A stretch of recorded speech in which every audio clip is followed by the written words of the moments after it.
1947 മുതൽ 1976 വരെ ഇറ്റലിയിലെ മോണ്ടിക്കാരിയിൽ പീറിന ഗില്ലി എന്ന ഒരു നേഴ്സിന് മാതാവ് റോസ മിസ്റ്റിക്ക എന്ന പേരിൽ പ്രത്യക്ഷപ്പെട്ട് സന്ദേശങ്ങൾ നൽകി.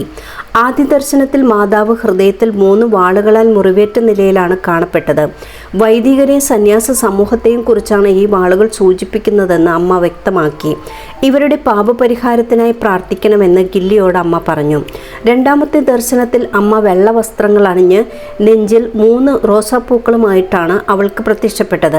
വെള്ള, ചുവപ്പ്, സ്വർണ്ണ, മഞ്ഞ നിറം എന്നീ റോസാപ്പൂക്കൾ സൂചിപ്പിക്കുന്നത് പ്രാർത്ഥന, പ്രായശ്ചിത്തം, പരിത്യാഗം എന്നിവയാണ്.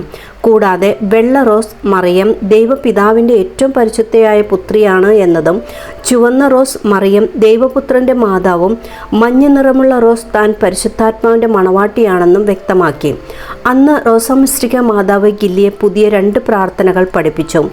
അതിലൊന്ന്, എല്ലാ മാസത്തിൻ്റെയും 1-ാം തീയതി മുതൽ 12-ാം തീയതി വരെ മാതാവിനോടുള്ള ബഹുമാനാർത്ഥം മാതാവിൻ്റെ ഏതെങ്കിലും പ്രാർത്ഥനകൾ ചൊല്ലുക.